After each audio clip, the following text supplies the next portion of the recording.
That's good.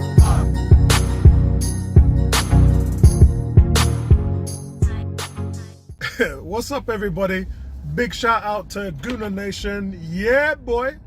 And not much has been happening in the Gooner world. And before I go into some players, big up to Ivan Gazidis, who's actually in town to speak to Sarri about going to manage at AC Milan. So something's not right there, because why would he be speaking to Sarri when he's currently the Chelsea manager? So do they know something that we don't, in terms of Sarri is not going to be the Chelsea manager in the next month or so after the final? So that's a strange one.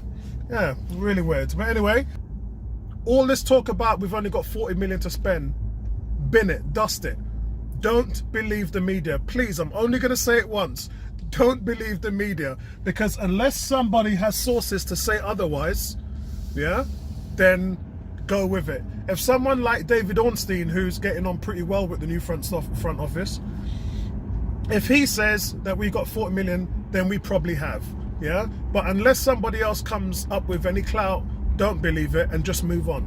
So what's actually happening in the market? Well, I wouldn't mind COADY, the Wolves captain. I wouldn't mind him, and he wouldn't be expensive either. He'll come on the cheap. But remember, we've got a plethora of players coming in. So at the back, we've got Rob Holding coming in. We've got Bellerin coming back. So there's quite a lot of players. You know, we've got 5 or 6 players that are going to be coming back into the first team squad.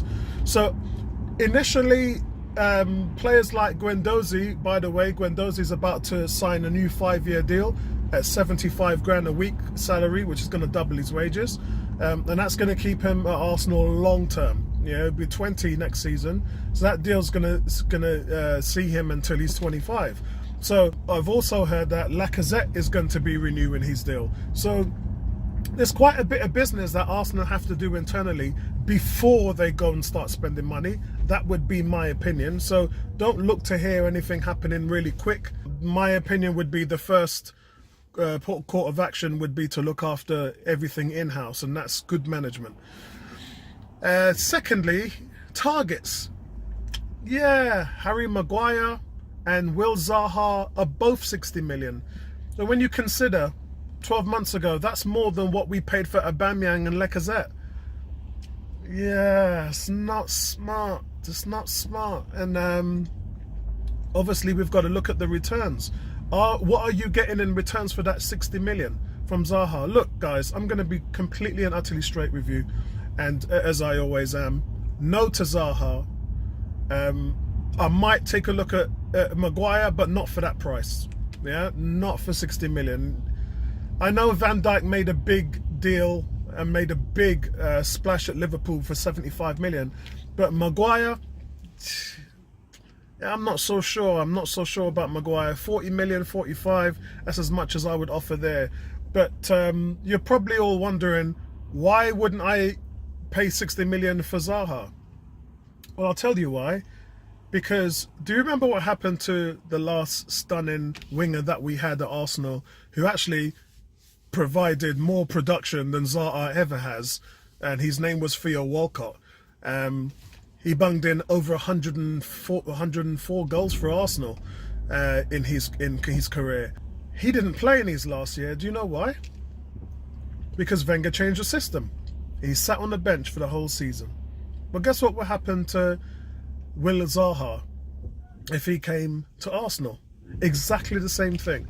Guys, the system that clearly works best for the Gunners is the 3 at the back, 4 in the midfield, and then Ozil sitting behind the 2 strikers. There's a reason why, as the season went on to the latter stages, we started to see less and less of Iwobi. Now, Iwobi was a conditional player on that wing, wasn't he? So therefore he featured there. Defensively also, he would have featured there a lot. And that's in place of Welbeck. So Welbeck probably would have been there. Both players are really well at backtracking and defending as well. That is kind of obsolete in the system that we're running in at the moment. So I don't think you guys have thought about it well enough in order to scream and shout about Will Zaha. He wouldn't really be that useful in this system. What we need is to work on that 4-man midfield in that system. because pretty much Ozil and Mkhitaryan, is basically his backup, is going to be a lock in that system behind the two strikers. So, and that's another thing. If you take out the two strikers, you've got Eddie Nketiah. So you've got no depth at strikers. So I would expect that Arsenal would be looking for a centre back.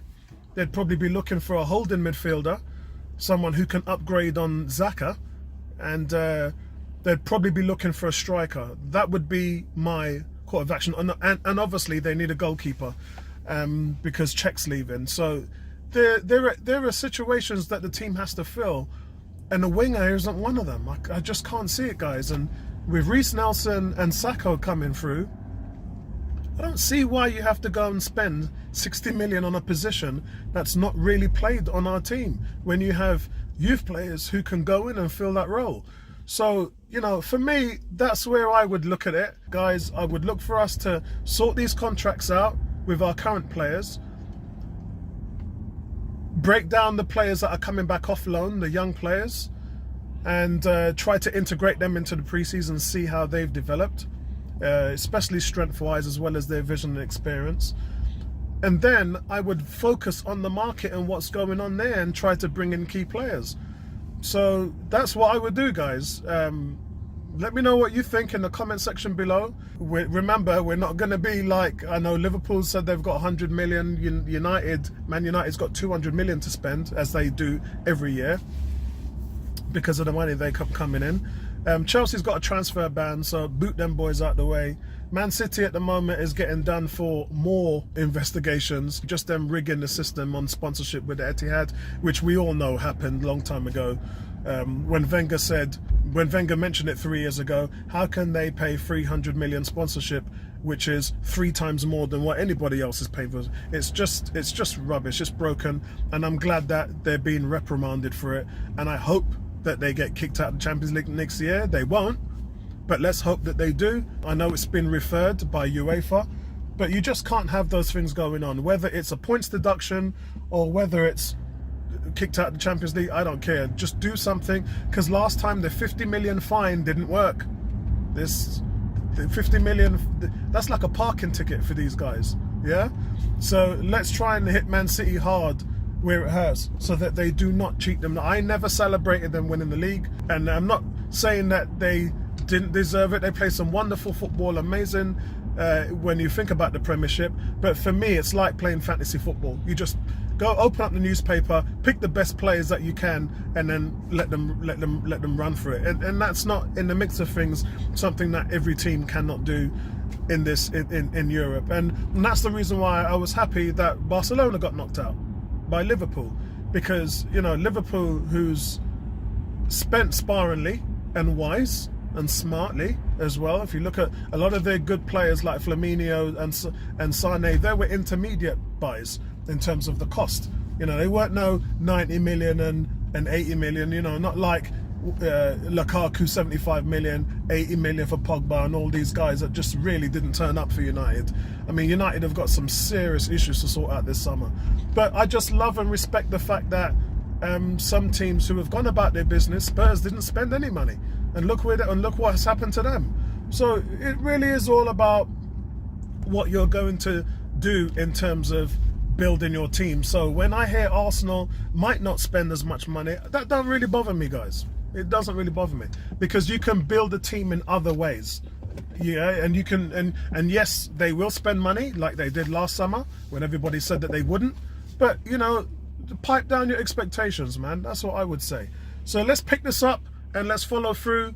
We're going to be at the aquarium on the 29th in EC1 near Old Street Station, and to watch the final. So I think at the moment there's 20 of us from Arsenal 101 that's going to be over there. So yeah, big up to you guys. Thanks for sorting that out as well, Chloe and Tom. And then obviously we're going to have a nice, lovely evening there. Still hoping that Arsenal are going to turn it over and take out Chelsea. I can't conceivably see a way how Chelsea can beat us, but I'm not going in there pretending that Chelsea are not going to be a threat, because Hazard is probably one of the best players in the Premiership, And yes, we have to be wary of him. But I'll catch up with you guys later. And listen, let's hope for a Gunners win and a Champions League spot. That's another 32 million of Champions League's money going into the transfer kitty. So again, these are the reasons why we can't really talk about transfers, because it ain't done and dusted yet. So yeah, speak to you guys later. Peace out.